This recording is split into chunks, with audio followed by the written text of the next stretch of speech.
Vladimir Putin today. I thought you were introducing yourself. No, I'm Vladimir Definitely Putin. not. Definitely not. Vladimir What Putin, are you doing here? Nick Schiffer in PBS NewsHour. Vladimir Putin had his own end-of-year press conference today. Oh, he's trying to step on my message. Yeah. His went, I think, 4 hours. So we got at least 3 hours. And he said he was willing to end the war in Ukraine. I bet you he didn't do it in Spanish. He did not. All right.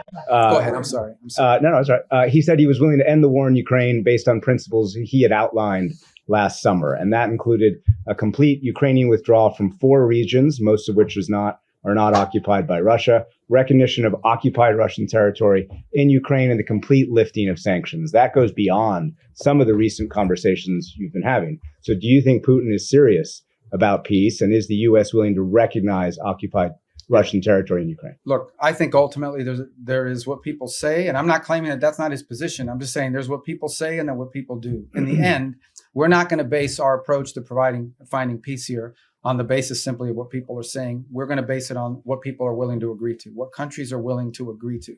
Our role is very simple. We try to understand what the Russian position, how much can they give and what do they have to have. We understand the Ukrainian position, and we try to find whether those two things can overlap. Maybe that happens this week. Maybe that happens next month. Maybe that's not ready for a few months. That's not up to us. That's up to the two sides. In the end, it's up to them to make a deal. We can't force Ukraine to make a deal. We can't force Russia to make a deal. They have to want to make a deal. The role we're trying to play is a role of figuring out whether there's any overlap here that they can agree to. And that's what we've invested a lot of time and energy and continue to do so. That may not be possible. I hope it is. I hope it can get done this month before the end of the year. I want it to end as soon as possible. I know the president is deeply committed to helping it end. I know this, though. We're the only ones that can do it.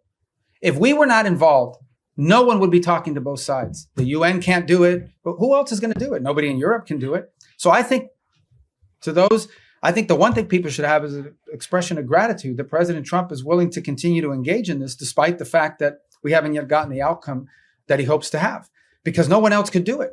And so that's what we're trying to do here. So this whole narrative that we're trying to force something on Ukraine is silly. We can't force it. There's no peace deal that Ukraine, there is no peace deal unless Ukraine agrees to it. But there's also no peace deal unless Russia agrees to it.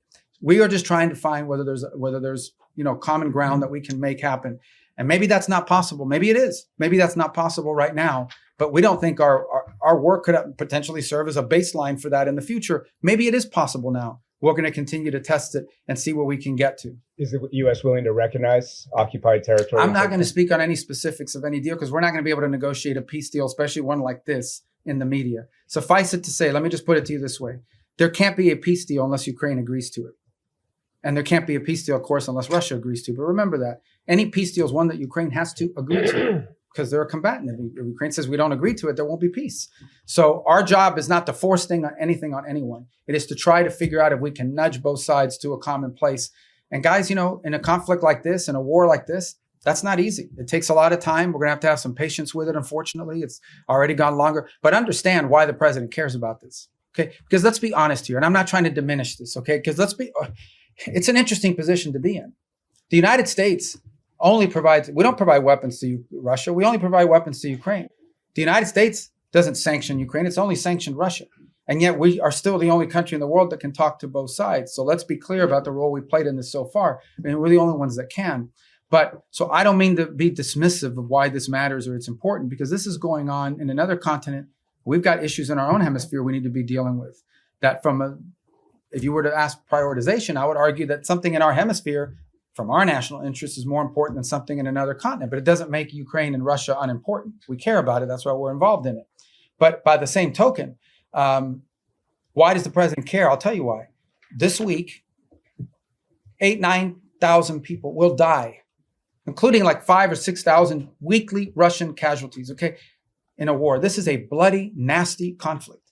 In the same time, the entire electric grid, the entire infrastructure of Ukraine is being destroyed almost as fast as it's being rebuilt. Every week that goes by, the cost of rebuilding that country gets exponentially higher. It is now becoming generational reconstruction. This is a very damaging war that's going to have incredible implications. There are now hundreds of thousands of Ukrainians, probably maybe in millions, who have not lived in Ukraine in years. They've been displaced to other countries. The implications of this long-term for Ukraine are dramatic, and for Russia too, but for Ukraine, and we're focused on them.